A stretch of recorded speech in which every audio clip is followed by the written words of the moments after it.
હર હર મહાદેવ હર જય ગિરનારી મિત્રો.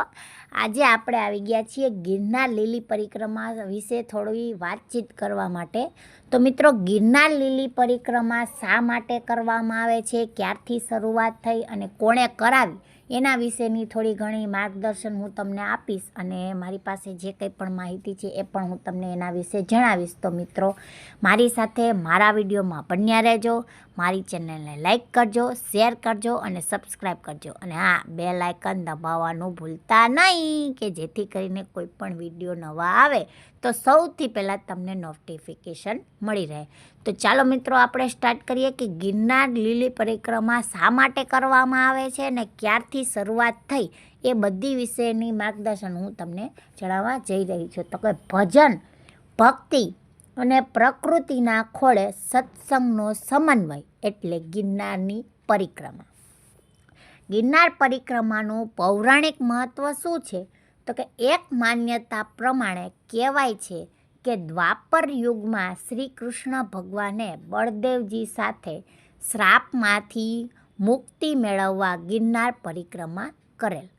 કળિયુગમાં ગરવા ગિરનારની પ્રથમ પરિક્રમા બગડુ ગામના સંત શ્રી અજાભગતે વિક્રમ સંવત 1938 ઈસવીસન 1882ના રોજ કારતક સુદ 11ના દિવસથી સૌ હરિભક્તો સાથે કરેલ હતી. ગિરનાર પરિક્રમા કારતક સુદ 11ના શુભ દિવસથી શા માટે પ્રારંભ થાય છે? તો કે ભગવાન શ્રી વિષ્ણુ અષાઢ માસની દેવશયની એકાદશીથી 4 માસ માટે ગાઢ નિંદ્રામાં પોઢી જાય છે અને કારતક સુદ દેવ ઉઠી એકાદશીના દિવસે જાગે છે, જેથી આ શુભ દિવસથી ગિરનારની પરિક્રમા કરવાનું અનેરું મહત્ત્વ છે. તેમજ ચોમાસાની ઋતુ બાદ પ્રકૃતિ 16 કળાએ ખીલી ઉઠી હોય છે, જેની સુંદરતાનો અનુભવ કરવાનો લાવો એક અદ્ભુત છે. એટલે જ તો ગિરનારની લીલી પરિક્રમા કહેવાય છે. હવે મિત્રો, ગિરનારની લીલી પરિક્રમામાં ઈટવા ઘોડી, ઇન્દ્રેશ્વર, માળવેલા ઘોડી, જાંબુડી કે જ્યાં પ્રથમ પડાવ હોય છે, સરકડિયા હનુમાન કે જ્યાં બીજો પડાવ હોય છે, સરકડિયા ઘોડી, પાટવડ, નળ પાણીની ઘોડી, બોરદેવી કે જ્યાં ત્રીજો પડાવ હોય છે અને ભવનાથ કે જ્યાં ચોથો પડાવ હોય છે. આ રીતની એની આખી પરિક્રમા થાય છે. હવે ગિરનાર લીલી પરિક્રમા શા માટે કહેવામાં આવે છે? તો કે મેઘરાજાની વિદાય બાદ પ્રકૃતિ 16 કળાએ ખીલી ઉઠે છે. લીલીછમ હરિયાળીથી ગિરનારની પર્વતમાળા સ્વર્ગ સમાન લાગે છે અને ડગલે ને પગલે આધ્યાત્મિક અને પરમ શાંતિની અનુભૂતિ થાય છે, જેથી આ અવિસ્મરણીય પાવન અવસરને ગિરનારની લીલી પરિક્રમા કહેવામાં આવે છે. ગિરનાર લીલી પરિક્રમા ક્યારે શરૂ થાય છે? તો કે દર વર્ષે કારતક સુદ 11થી પૂનમ સુધી ગિરનારની પરિક્રમા કરવામાં આવે છે. હવે ગિરનાર લીલી પરિક્રમાની શરૂઆત ક્યારે થઈ અને કોણે કરાવી?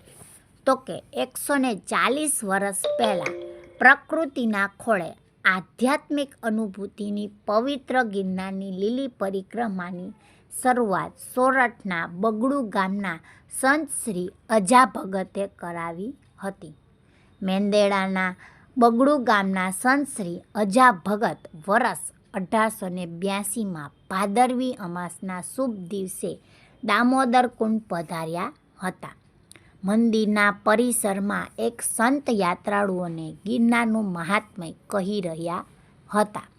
ત્યારે અજાભગતે સંત પાસેથી ગિરનાર મહાત્મયનો ગ્રંથ વાંચવા માંગ્યો. ત્યારે સંતે મૂળ ગ્રંથના બદલે હસ્તલિખિત પુસ્તક આપ્યું.